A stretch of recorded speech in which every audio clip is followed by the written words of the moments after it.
Okay, my name is Mikkel, and the topic I chose for the vulnerable population was survivors of human trafficking. This has been a subject during quarantine that has just been really interesting to me to learn more about. Specifically, there's so many variations within human trafficking.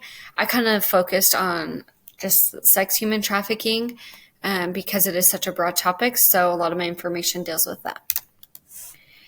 So what is human trafficking? Human trafficking is modern day slavery. It is actually worse too. We have more people who are being trafficked now than we did when slavery was a thing. They estimate 21 million people. It involves, the violation of your human rights. You're usually taken from your home, the place that you reside, usually with force, and you're relocated. And you're exploited, and they take you away, like I said, by force or by fraud, deception, coercion. They do these things to get you out, and then they take you away and they abuse you and use you for whatever it is that they want to use you for. Population-wise, local, I wasn't able to find really any statistics on this. Statewide, in 2019, there were 207 human trafficking contacts and 90 cases reported. Nationally, there were, 22,000 survivors identified that had been trafficked and 11,500 cases reported. This is pretty appalling to me that there were almost 4,500 human traffickers identified and almost 2,000 businesses that were affiliated with human trafficking. That is just honestly horrifying. And like we said at the beginning, we're estimated almost 21 million people who have been trafficked and are currently being trafficked. So some social determinants. This really depends on the location, your economic status, where you are for this. And unfortunately, there's just really little evidence-based guidelines available on planning, assessing, and providing health needs for survivors, unfortunately. And a lot of them have a lot of psychological needs after being trafficked. So when I was going through the social determinants, there were 3 that really stood out to me, and that's access to healthcare services, social support, and public safety.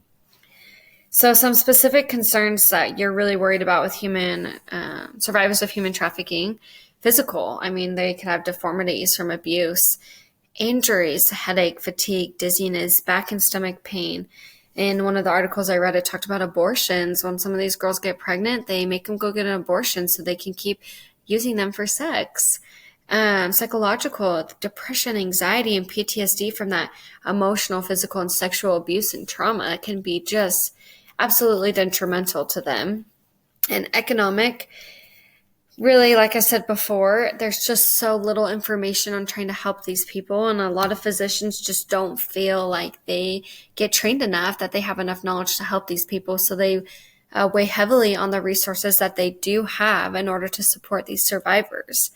Something that's been brought recently in the last couple of years is this public health approach that they hope to help support and eliminate trafficking. So this public health approach, they call the 4 Ps. So we have prevention. How do we prevent human trafficking? And, they take that and they study that and research that. Then they take prosecution. What by law are you liable by human trafficking? And protection. How do we protect these survivors so that, they don't get coerced into more things, and how do we legally protect them? And then partnerships, who's going to be there to support? Who is going to be there to protect these people and to support them? So my root cause analysis, I chose this statement: why is human trafficking happening? We had slavery, it was abolished. So why is it even more popular now than it was back then?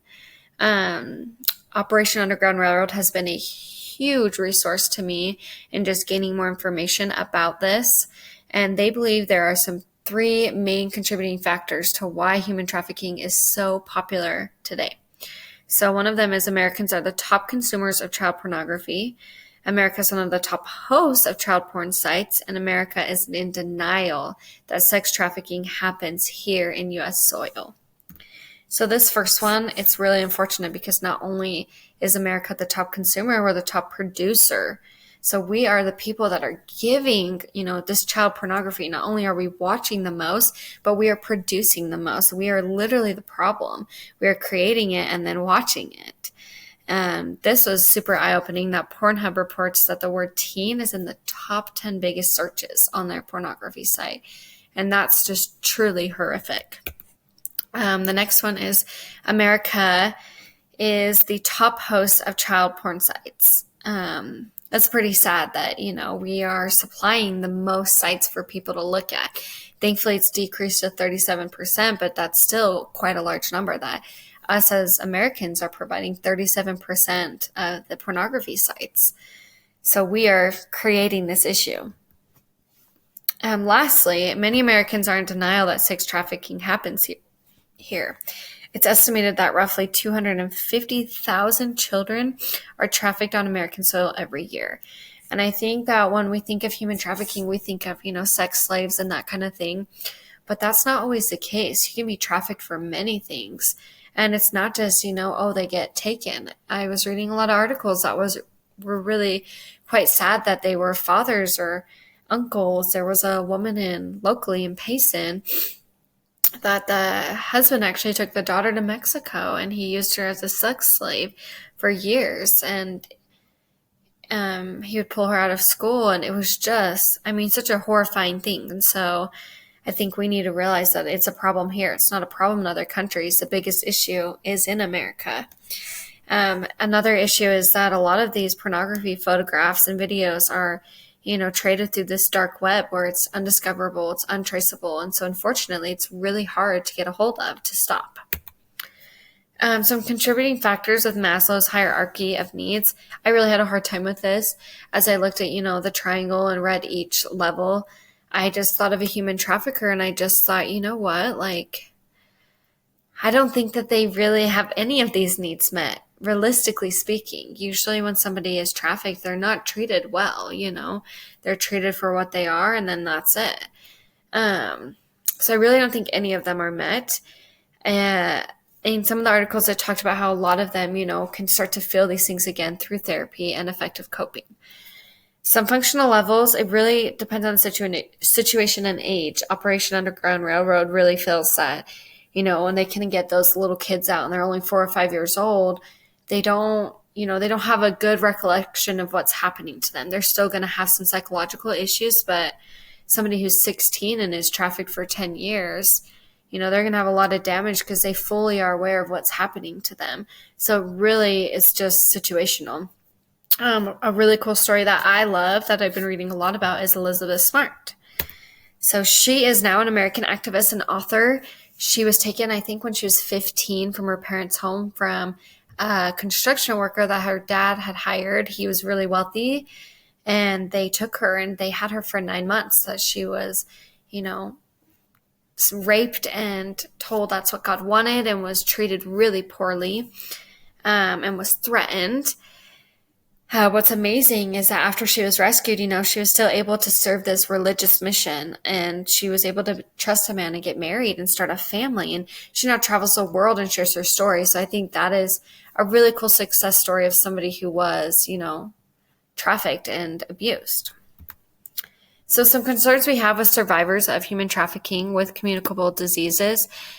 It's really everything in the book. Okay. Due to the poor sanitation, crowded living, poor nutrition, you can have pelvic inflammatory disease, HIV, AIDS, every STD in the book, pneumonia, tuberculosis. It really just depends on where the location is of the survivor and what kind of conditions they're living in and being treated like. It's just really quite sad to see and read all the diseases that, they could be around and could end up getting. Some non-communicable diseases is we see precarious employment. These are really temporary jobs. They're low end. You don't make a lot of money. Just kind of living paycheck to paycheck. Violence against women.